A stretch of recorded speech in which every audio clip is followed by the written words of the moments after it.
Socialization. You hear pet owners, trainers, and veterinarians speak of this word often, but what exactly does it mean? There's a lot of misinformation out there on this topic. Let's break it down.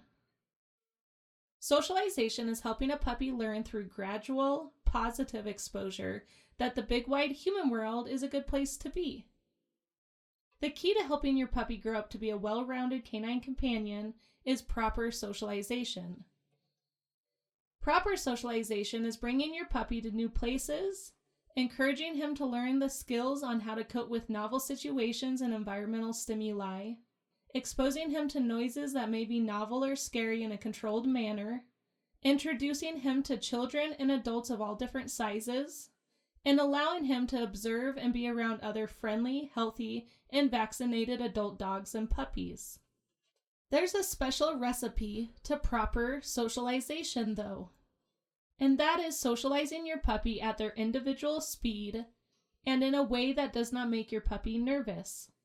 Why is proper socialization so important? Because dogs need to learn how to live in our hectic and sometimes crazy human world.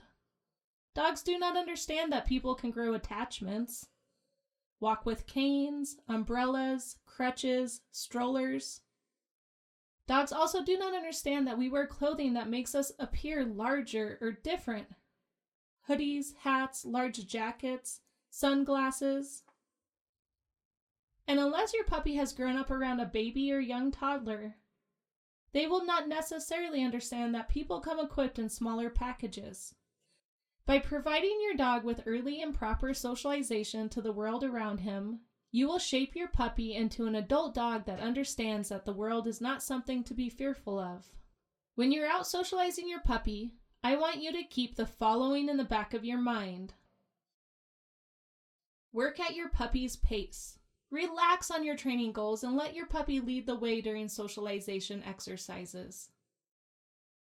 Dog nerd out and learn how to read dog body language so you can advocate for your puppy in times when he needs you to. Take your puppy away from stressful situations and find a distance that your puppy feels safe and begins to relax, and allow him to watch and observe from there. At that point, begin to toss treats on the ground and play with your puppy. If your puppy will not take food, remove your puppy from that situation instead of trying to work your puppy through it. Socialization is never meant to make your puppy feel uncomfortable, anxious, nervous, timid, or scared. Work at your puppy's speed, and remember, all pups progress differently. Enjoy the experience and don't rush it. Observe loud, hectic environments from a large distance of 50 to 100 feet plus, and allow your puppy to watch the world go by. This will help him learn that there's nothing to be fearful of. You must work your puppy under a threshold in these situations, and watch your puppy's body language for any signs of fear or anxiety. When introducing your puppy to new people, have the new person toss treats to your puppy and instruct the person not to pet your puppy yet. By tossing the treats, you're allowing your puppy to gain confidence in meeting new people and teaching your puppy that new people do not always invade their space. Instruct the person clearly to toss the treats to your puppy, instead of expecting the puppy to take the treats from the person's hand. As the puppy becomes more comfortable and has approached the person, then you can instruct the person to kneel down and see if the puppy will take a treat from their hand. If the puppy hesitates, go back to having the person toss treats from a distance. Only allow the person to pet your puppy if your puppy appears comfortable with it. Classically condition your puppy with yummy food your dog loves to common sounds associated with stress, such as thunder and lightning, loud trucks, motorcycles, babies crying, dogs barking, fireworks, and gunshots. Download the Soundproof Puppy app on your smartphone for instant access to all of these sounds and more. Pairing classical conditioning and desensitization together can be helpful. The main thing to focus on when doing desensitization exercises is that you assure your puppy remains neutral and calm during the exercise.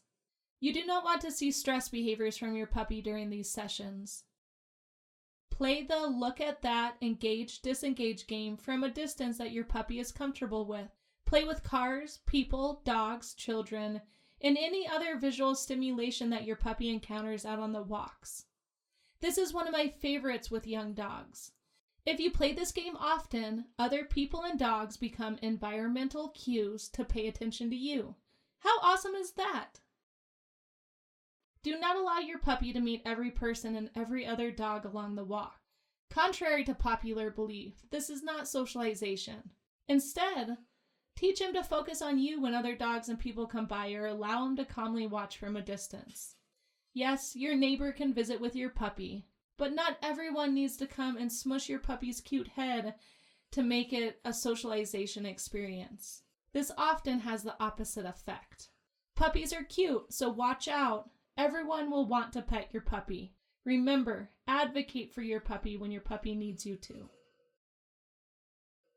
Remember that not all adult dogs appreciate puppies. Use a lot of caution if you choose to introduce your puppy to dogs who you are not familiar with. If you allow your puppy to meet other dogs and people along your walk, advocate and encourage your puppy to move away and come back to you if your puppy is showing body language that gives you the signal that he is overwhelmed. Remember, socialization is more than interacting with people and other dogs. A large amount of socialization is allowing your puppy to observe his world and giving him the opportunity to figure out that this world is not something to be fearful of. Be careful not to place your puppy in situations that can be overwhelming and flood your puppy. Flooding is not an effective socialization technique. Flooding essentially is placing your puppy in situations that he does not have the coping skills yet to handle. The best way I can explain flooding in socialization is with a human analogy. I want you to imagine a 15-year-old kid. He is in the 10th grade and keeps to himself in situations where he does not feel comfortable. He has a few close friends he spends the evenings and weekends with, but he is not the kid who walks down the hallway giving high fives to every other high schooler. Now imagine if I were to pick this kid up and bring him to a wild college party. This 15-year-old kid would not have the coping skills on how to handle a situation like that.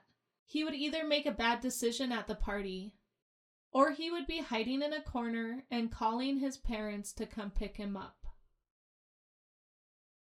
This holds true with our dogs as well. We are setting our puppies up to fail when we place our young dogs in situations where they do not have the coping skills on how to handle the situation properly. So instead, I want you to dog nerd out on body language so that you can learn how to advocate for your puppy. Your pup will tell you a novel in 3 seconds flat if you can learn how to listen. Once you know what your puppy is saying by observing his body language, you will know when your puppy is happy and content in a situation and when he needs you to advocate for him and get him out of a situation before permanent damage is done or he makes a bad decision. Each person's lifestyle is different, and it's important we focus on helping your puppy transition into your life. I want you to think about what the next 15 years of your life will look like. Will you have a baby or a grandchild?